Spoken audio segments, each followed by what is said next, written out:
Hello traders, welcome again to the channel. I am Joydeep and back with a new learning video. So आज का topic थोड़ा special है क्योंकि trading करते time fair value gap सबको दिखता है। देखा जाए तो मार्केट में हर एक दिन बहुत सारे फेयर वैल्यू गैप्स क्रिएट होता है, लेकिन जब बात आती है एक सही एंट्री लेने की तब डाउट होता है।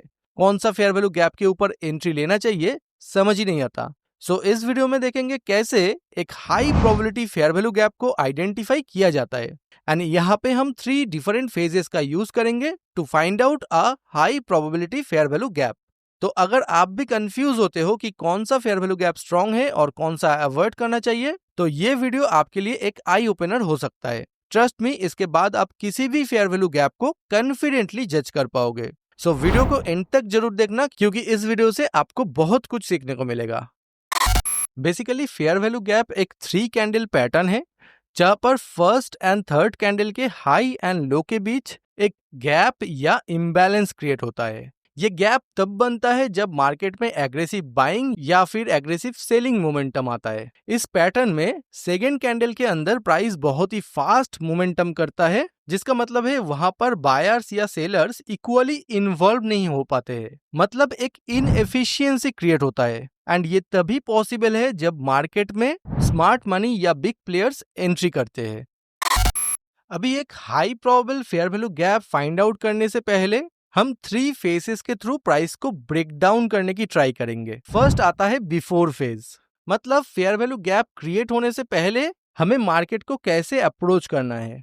यहाँ पर हमारे पास 2 कंडीशंस हो सकते हैं, लेकिन फर्स्ट हम कंसोलिडेशन के ऊपर बात करेंगे। अगर मार्केट कंसोलिडेशन फेज के अंदर है, यानी कि जब आपके पास डायरेक्शन में कोई भी क्लैरिटी नहीं है, आप देख पाओगे कि कंसोलिडेशन के अंदर कोई भी फेयर वैल्यू गैप प्रॉपर तरीके से रिस्पेक्ट भी नहीं हो रहा है, तो ऑब्वियसली ऐसे टाइम पर जो फेयर वैल्यू गैप क्रिएट हो रहा है वहां पर ना कोई मोमेंटम है, ना कोई डायरेक्शनल बायस हमारे पास प्रेजेंट है। इन सिंपल वर्ड्स, कोई भी प्रॉपर ट्रेंड आपको नहीं दिखेगा। ऐसे टाइम पे जो फेयर वैल्यू गैप क्रिएट होता है वो बिल्कुल ही low probable fair value gap consider किया जाएगा। अभी बिफोर फेज में हमें और भी एक कंडीशन देखने को मिल सकता है, that is a trending market condition. यहाँ पर आपको दिखेगा कि प्राइस एक प्रॉपर ट्रेंड को फॉलो करते हुए कोई भी एक डायरेक्शन में क्लियरली मोमेंटम कर रहा है। एंड जो मोस्ट इंपॉर्टेंट है कि प्राइस पहले एक फेयर वैल्यू गैप क्रिएट करता है, देन उस फेयर वैल्यू गैप को रेस्पेक्ट करते हुए स्ट्रॉन्ग मोमेंटम के साथ एक new fair value gap price create करता है। तो ऑब्वियसली जब भी कोई फेयर वैल्यू गैप अपने प्रीवियस फेयर वैल्यू गैप को रेस्पेक्ट करते हुए क्रिएट होता है, इस कंडीशन को हम फॉलो थ्रू बोलते हैं। एंड ऐसे टाइप के फेयर वैल्यू गैप्स को हम बिल्कुल एक high probability fair value gap consider कर सकते हैं। एंड चाहे आप बिगिनर हो या थोड़ा बहुत एक्सपीरियंस्ड हो, अगर आप फेयर वैल्यू गैप को स्ट्रक्चर्ड वे में सीखना चाहते हो तो हमारा fair value gap mentorship programme आपके लिए परफेक्ट है। यहाँ हर एक concept step by step cover किया जाता है विथ लाइव प्रैक्टिकल एग्जाम्पल्स। इसके साथ आपको मिलेगा organise notes, exclusive FVG indicator और एक active community with real time market support, जो आपको रियल मार्केट में कॉन्फिडेंटली ट्रेड करने के लिए हेल्प करेगा। अभी सेकेंड फेज के अंदर, जिसको हम ड्यूरिंग फेज भी बोलते हैं, वहां पर सिर्फ थर्ड कैंडल के फॉर्मेशन के बेसिस पे हम फेयर वैल्यू गैप्स को डिफरेंशिएट कर सकते हैं। अगर थर्ड कैंडल के अंदर ऑपोजिट साइड से बहुत ज्यादा रिट्रेसमेंट क्रिएट होता है तो उसको हम deep retracement fair value gap बोलते हैं। यहाँ पर क्लियरली ऑब्जर्व किया जा सकता है कि ऑपोजिट साइड से भी मोमेंटम क्रिएट हुआ है। मतलब थर्ड कैंडल को अगर हम लोअर टाइम फ्रेम पर ब्रेक डाउन करेंगे तो इस वीक के अंदर भी हमें बहुत सारे बेयरिश फेयर वैल्यू गैप बनते हुए दिखेगा। सो अल्टीमेटली ये फेयर वैल्यू गैप बनने के बाद जब प्राइस वापस इस बुलिश फेयर वैल्यू गैप के ऊपर ट्रेड करने के बाद यहां से सपोर्ट लेके अपसाइड मूवमेंट करना चाहेगा, तो इस कैंडल के अंदर जो lower time frame fair value gaps present है वो प्राइस को अपर साइड से रेजिस्टेंस प्रोवाइड करेगा। लेकिन अगर थर्ड कैंडल ट्रेंड के डायरेक्शन में एक रिजेक्शन कैंडल क्रिएट करता है या फिर एक स्ट्रॉन्ग एक्सपेंशन कैंडल क्रिएट करता है, जिस डायरेक्शन में higher time frame fair value gap create हुआ है उसी डायरेक्शन के अलाइनमेंट पे लोअर टाइम फ्रेम पे अगर इस कैंडल को ब्रेक डाउन करके देखेंगे तो प्राइस पहले डाउन साइड आया है देन अपसाइड गया है, मतलब अपसाइड जाते वक्त इस कैंडल के अंदर भी बहुत सारे फेयर वैल्यू गैप है। एंड यहाँ पे भी लोअर टाइम फ्रेम पे सेम पिक्चर हमें दिख सकता है, क्योंकि यहाँ पे भी जो स्ट्रॉन्ग कैंडल क्रिएट हुआ है उसके अंदर भी हमें lower time frame fair value gap create होते हुए दिखेगा। मतलब प्राइस यहां तक आने से पहले ही इस कैंडल के अंदर या फिर इस कैंडल के अंदर जो fair value gap already present है लोअर टाइम फ्रेम पर, वहां से सपोर्ट लेते हुए प्राइस अपसाइड मोमेंटम कर सकता है।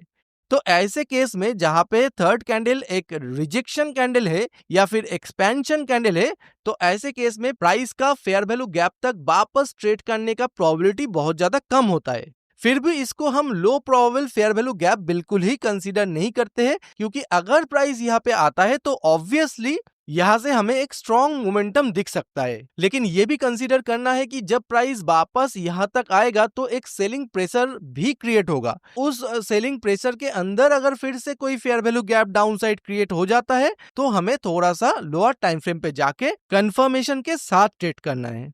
एंड फाइनली जब सबसे highest probable fair value gap बनता है, वह बेसिकली थर्ड कैंडल एक स्मॉल रेंज कैंडल होता है। इसका मतलब अपर साइड से यहाँ पर कोई भी रिजेक्शन नहीं है। एंड जब प्राइस एक स्ट्रॉन्ग मोमेंटम के साथ फेयर वैल्यू गैप क्रिएट करता है, वहां पर थर्ड कैंडल के थ्रू हमें क्लियरली पता चल रहा है कि price after a strong momentum कुछ समय के लिए एक पॉज लेता है एंड एक स्मॉलर रिट्रेसमेंट के साथ फेयर वैल्यू गैप को टैप करते हुए अपना मोमेंटम फिर से कंटिन्यू करता है। तो अल्टीमेटली एक high probable fair value gap को फाइंड आउट करने के लिए हमें तीनों फेजेस को ही कंसीडर करके चलना होगा। कोई भी एक कंडीशन मैच करने से या ना करने से किसी भी फेयर वैल्यू गैप को हम हाई प्रोबेबल या लो प्रोबेबल कंसीडर नहीं कर सकते हैं। अभी हमारा लास्ट फेज यानी कि आफ्टर फेज के अंदर, मतलब फेयर वैल्यू गैप क्रिएट होने के बाद जब कोई भी कैंडल फेयर वैल्यू गैप को अप्रोच करता है तो वहां से कैसे उसका फॉर्मेशन होता है, इसके ऊपर डिपेंड करता है कि एक fair value gap high probable है कि लो प्रोबेबल है। मतलब जब कोई भी फेयर वैल्यू गैप क्रिएट होने के बाद कोई भी कैंडल क्विक रिवर्सल के थ्रू अपना डायरेक्शन को कंटिन्यू करना चाहता है तो इसको हम एक हाई प्रोबेबल कंडीशन मान सकते हैं। लेकिन वहां पे अगर आप देखोगे कि यहाँ पे जब फेयर वैल्यू गैप क्रिएट हुआ है, मतलब यहाँ पे ये first second and third candle के थ्रू जब फेयर वैल्यू गैप क्रिएट हो चुका है, उसके बाद जो first candle fair value gap को अप्रोच किया है वहां पे आप देख सकते हो कि यहाँ पे कोई भी रिजेक्शन नहीं है। मतलब ये कैंडल फेयर वैल्यू गैप के ऊपर क्लोज करता है या फिर फेयर वैल्यू गैप से थोड़ा सा बियॉन्ड जाके भी क्लोज कर सकता है। तो ऐसे केस में इसको हम डिसरेस्पेक्टिंग कैंडल बोलते हैं एंड इसको रेस्पेक्टिंग कैंडल बोलते हैं। मतलब यहाँ पे फेयर वैल्यू गैप को प्राइस प्रॉपर तरीके से रेस्पेक्ट कर रहा है, यानी कि हमें एक रिजेक्शन देखने को मिल रहा है, लेकिन यहाँ पे प्रॉपर तरीके से प्राइस फेयर वैल्यू गैप के अंदर या फेयर वैल्यू गैप के बियॉन्ड जाके क्लोज करता है, जिसको हम एक लो प्रोबेबिलिटी कंडीशन कंसीडर करते हैं। तो अल्टीमेटली इन तीनों फ्रेजेस के थ्रू प्राइस को प्रॉपर तरीके से ब्रेक डाउन करके हम कोई भी फेयर वैल्यू गैप की प्रोबेबिलिटी को समझ सकते हैं।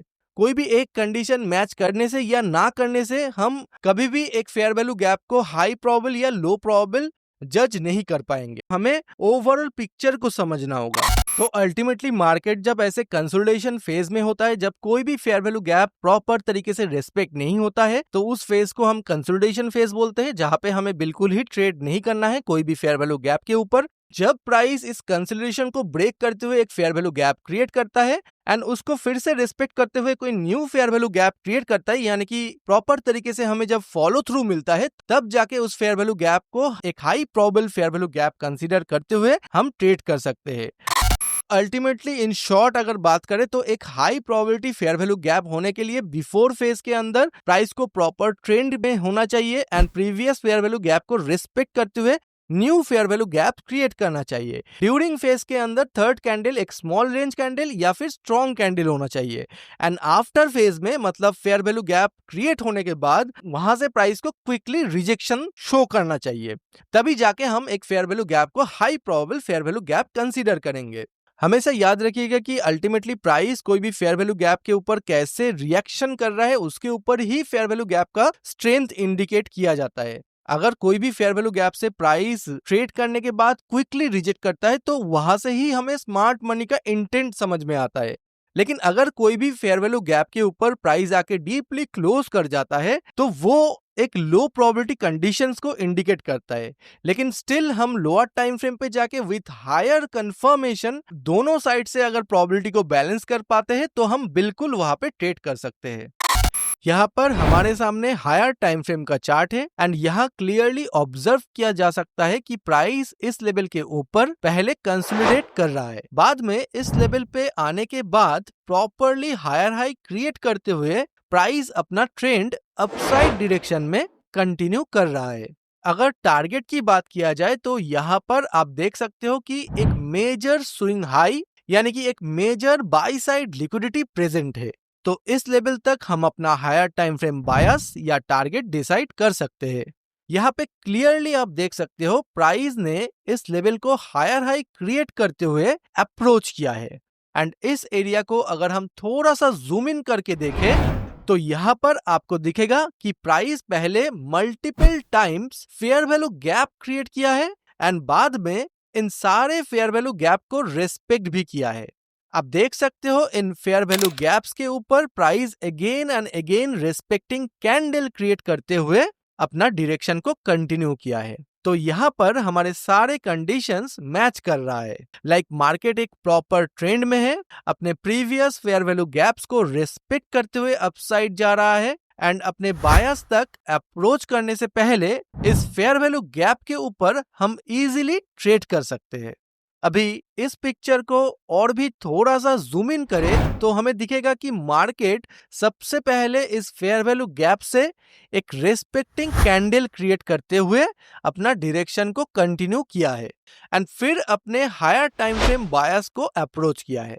बाद में थोड़ा डाउन साइड मूव करते हुए सेल साइड लिक्विडिटी को ग्रैब करके पहले सेलर्स को मैनिपुलेट किया गया है एंड फिर से अपसाइड पे स्ट्रॉन्ग मोमेंटम के साथ एक new fair value gap price ने क्रिएट किया है एंड अगेन एक रेस्पेक्टिंग कैंडल भी क्रिएट हुआ है एंड यह जो फेयर वैल्यू गैप क्रिएट हुआ है ये भी अपने प्रीवियस फेयर वैल्यू गैप से प्राइस रिएक्ट होने के बाद ही क्रिएट हुआ है।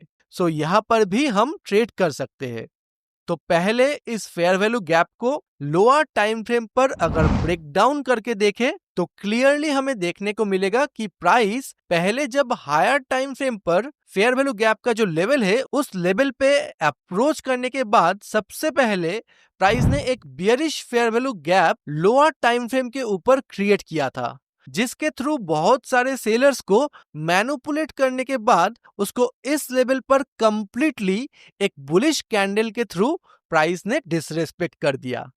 ऑल्सो यहाँ पर आपको एक लिक्विडिटी स्वीप होते हुए भी दिखेगा।